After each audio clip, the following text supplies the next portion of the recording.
मंत्रिमंडल के सभी सहयोगीगण, सभी माननीय जनप्रतिनिधिगण, प्रशासनिक अधिकारीगण और इस पूरे कार्यक्रम के शिल्पी स्वर्गीय लालजी टंडन जी के सुपुत्र आशुतोष टंडन जी और उपस्थित भाइयों बहनों, संभवतः यह पहला कार्यक्रम है जब अपने स्वयं के जन्मदिन पर स्वर्गीय श्री लालजी टंडन जी अपने भौतिक काया के साथ उपस्थित नहीं है। मैं सबसे पहले प्रदेश शासन की ओर से और भारतीय जनता पार्टी के पूरे परिवार की ओर से पार्टी के वरिष्ठ नेता, एक वरिष्ठ राजनेता, बिहार और मध्य प्रदेश के राज्यपाल के रूप में जिन्होंने उल्लेखनीय कार्य किया, ऐसे स्वर्गीय श्री लालजी टंडन जी को विनम्र श्रद्धांजलि अर्पित करता हूं। उनकी स्मृतियों को कोटि कोटि नमन करता हूं। मुझे प्रसन्नता है कि आज टंडन जी के नाम पर, उनके कर्मभूमि पर चौराहे का नामकरण, खेल विभाग के द्वारा बनाए गए बहुउद्देशीय सभागार का नामकरण और एक मार्ग का नामकरण एक साथ यहां पर संपन्न हो रहा है। अपने पूर्वजों के प्रति और अपने वरिष्ठों के प्रति श्रद्धा और सम्मान का भाव, यही कृतज्ञता है जो हम आने वाली पीढ़ी को संस्कार के रूप में एक नई शुरुआत उनके सामने करते हैं, जिनसे प्रेरणा और प्रकाश प्राप्त करके वे लोग अपने भविष्य को आगे बढ़ाते हैं। और लखनऊ और स्वर्गीय लालजी टंडन जी एक दूसरे के पर्याय हो गए थे। वे लखनऊ में ऐसे रम गए थे, भले ही बिहार के राज्यपाल रहे हों या मध्य प्रदेश के राज्यपाल। जब वे बिहार के राज्यपाल थे तो मुझे राम जानकी विवाह के अवसर पर जनकपुर जाना पड़ा था। तो उस अवसर पर मैं पटना चला गया था। जनकपुर से सीधे पटना गए। मैं रात्रि में पटना राजभवन में ही रुका था।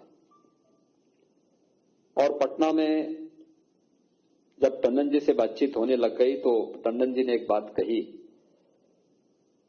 कि मुझे लखनऊ के बाहर अच्छा लगता नहीं है, लेकिन मैं रह रहा हूं। मुझे जो जिम्मेदारी दी है, कोई मुझे पलायनवादी न कहे, इसलिए मैं पटना में रह करके सेवा कर रहा हूं। लेकिन मुझे वैसे वास्तव में मेरी आत्मा बसती लखनऊ में है। भारतीय जनसंघ से लेकर के भारतीय जनता पार्टी की इस बृहद और अभिनंदनीय यात्रा कि वे न केवल एक सिपाही के रूप में, बल्कि स्थानीय स्तर पर कार्यकर्ताओं के पथ प्रदर्शक के रूप में भी टंडन जी को जाना जाता था। बहुत कठिन होता है एक विचारधारा, मूल्यों और आदर्शों के साथ एक लंबे समय तक सार्वजनिक जीवन में कार्य करना।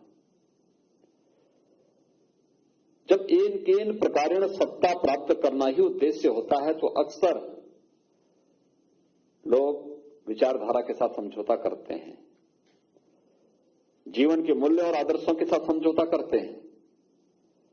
लेकिन टंडन जी को विचारधारा, मूल्यों और सिद्धांतों के इतर कोई अन्य बात कभी स्वीकार्य नहीं हुई। और यही कारण था कि विचारधारा का हर कार्यकर्ता बड़े सम्मान के साथ स्वर्गीय लालजी टंडन जी को सम्मान देता था, उनके प्रति आदर और आत्मीयता का भाव रखता था। लेकिन हम अपने मूल्यों और सिद्धांतों के साथ कार्य करते हुए भी अन्य विचारों का अनादर नहीं करेंगे। उनके साथ भी वही भाव, वही मित्रता, वही समदर्शिता सदैव देखने को मिली जो टंडन जी के बारे में अक्सर हर दल के नेताओं के मन में एक सम्मान का भाव इन्हीं कारणों से आया। उनके देहावसान के कुछ माह पूर्व हम लोगों ने लखनऊ में महामहिम उपराष्ट्रपति जी के अध्यक्षता में टंडन जी की एक पुस्तक अनकहा लखनऊ का विमोचन के कार्यक्रम में सहभागी होने का अवसर हमें प्राप्त हुआ था। आपने देखा होगा लखनऊ के बारे में अपनी पुस्तक में अपनी लेखनी के माध्यम से जिन बातों को उन्होंने उद्धृत किया, अगर कहें तो टंडन जी स्वयं में एक चलता फिरता पुस्तकालय था लखनऊ का। लखनऊ की हर छोटी बड़ी बातों के बारे में उनकी जानकारी ली जा सकती थी, देखा जा सकता था।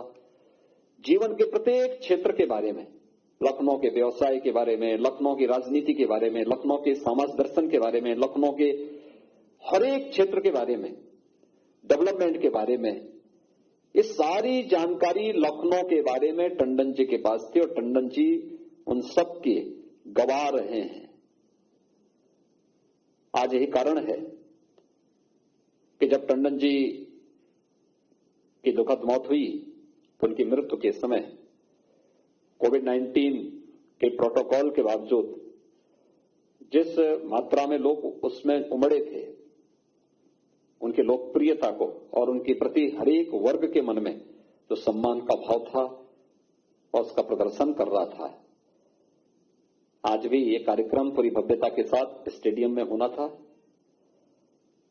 लेकिन आपने देखा होगा कोविड-19 की जो ये नया स्ट्रेन आया है, इसके कारण बहुत तीव्र संक्रमण और लखनऊ में पिछले एक महीने से जिस तीव्रता के साथ संक्रमण का फैलाव हुआ है, इसको ध्यान में रखते हुए शासन ने कुछ गाइडलाइन जारी की है और मैं धन्यवाद दूंगा श्री आशुतोष टंडन जी को कि उन्होंने इस बारे में उस गाइडलाइन का पूरा पालन करते हुए कि हम कोविड-19 के प्रोटोकॉल को पालन करते हुए केवल जनप्रतिनिधियों की ही उपस्थिति में यह कार्यक्रम संपन्न हो और टंडन जी की जन्मदिन पर ही हो और उसका पालन करते हुए आज कार्यक्रम मुख्यमंत्री आवास में यहां पर संपन्न हो रहा है।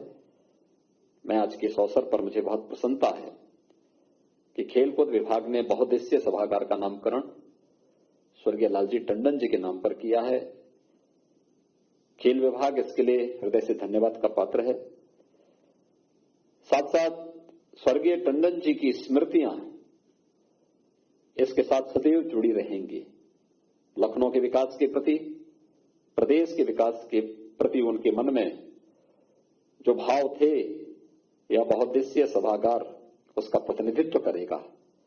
चौक चौराहा के साथ साथ नए मार्ग के बारे में भी यहाँ पे डॉक्टर दिनेश शर्मा जी ने, आशुतोष टंडन जी ने जो बातें की हैं, उनके नाम पर अब ये चौराहा और ये क्षेत्र जाना जाएगा।